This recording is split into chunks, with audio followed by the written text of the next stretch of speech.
Սիրելի հայրենակիցներ, այսօր եւս մեկ ըստ էության արտահերթ եթերի առիթ ունեցանք, դարձյալ իր գրեհիկաբանությամբ բոլորիս զարմացրեց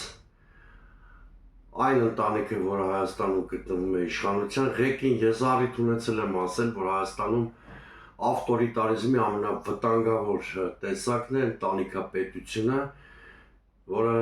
իսկական պատոհաս է դարձել մեր ժողովրդի եւ պետության գլխին։ Երեք կառավարության հերթական նիստն էր, ոչ մի առիթ չկար, որ Նիկոլ Փաշինյանը անդրադառնա եկեղեցուն, եւ նա հանկարծ արհեստական ձևով ինչ-որ արհեստական թեմաներ փող կապակցելով անդրադարձավ եկեղեցուն անվանեց Չուլան, որտեղ իբրտ է անպետք բազմաթիվ իրեր են եկեղեցու շուրջ եւ այլն, չեմ ուզում նրա ելույթի բովանդակությունը ներկայացնել, ընդ որում կրկնում եմ, ոչ մի տեղից աղմուկ սարքեց Նիկոլ Փաշինյանը, մենք բոլորս եկեղեցիներում լինում ենք, մեր եկեղեցիների մեծամասնությունը շատ բարեկարգ տեսք ունեն, շատ բարեկարգ բակեր, ես չգիտեմ ինչից վերցրեց Փաշինյանը այս փաստը, ուզում եմ նկատել, որ Ադրբեջանի պրոպագանդան անմիջապես օգտվեց Փաշինյանի պասից,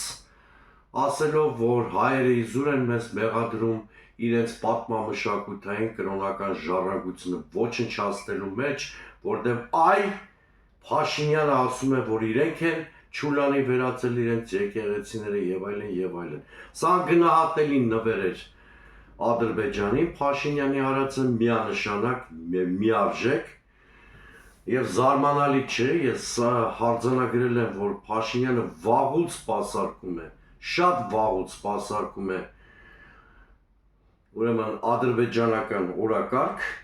մենք ըստ էության չունենք ազգային իշխանություն, Հայաստանում են Ադրբեջանի դեսպանները, Ալիևի դեսպանները Նիկոլ Փաշինյանի գլխավորությամբ։ Եկեղեցու սպասավորները բնականաբար համարժեք պատասխան տվեցին Նիկոլ Փաշինյանին, սակայն մնալով գրական բառապաշարի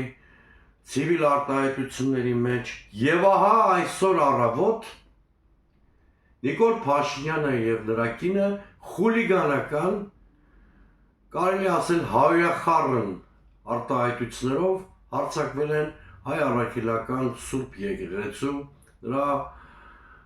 հոգևոր իշխանության տողատակով վեհապարի վրա, ամենագրեհիկ բառերը օգտագործելով։ Սա վուլգար մատերիալիզմի դրսևորում է, մենք գործ ունենք խուլիգանապետության հետ, կամ ինչպես Վանոք ասել, գյադաների ժամանակն է։ Նիկոլ Փաշինյանն ըստ էության պատերազմ է հայտարարել Հայաստանին եւ հայ ժողովրդին, հայ ժողովուրդը պարտավոր է ընդունել պատերազմի մարտահրավերը, այլևս մենք գտնվում ենք մի հանգրվանում, որտեղ շատ պարզ պետք է հարցադրում լինի կամ Նիկոլ Փաշինյանը կամ Հայաստանը։ Ինչպես կարող է երկրի ղեկավարը իր պաշտոնական ֆեյսբուքյան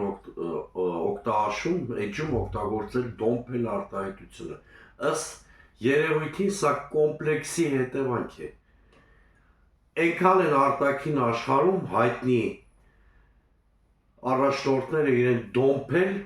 որ նա այդ չափանիշներով է եւ այդ բառամթերքով, այդ գրեհիկ բառամթերքով է պատասխանում ներքին կյանքում իր ընդդիմախոսներին։ Սիրելի հայրենակիցներ, պետք չի վհատվել, Նիկոլ Փաշինյանը մեզ ըստ էության դրդում է միավորվել այս իշխանությունը հեռացնելու եւ արժանապատիվ Հայաստան կերտելու համար։ Այսքանը սիրելի հայրենակիցներ, բաժանորդագրվեք իմ YouTube ալիքին։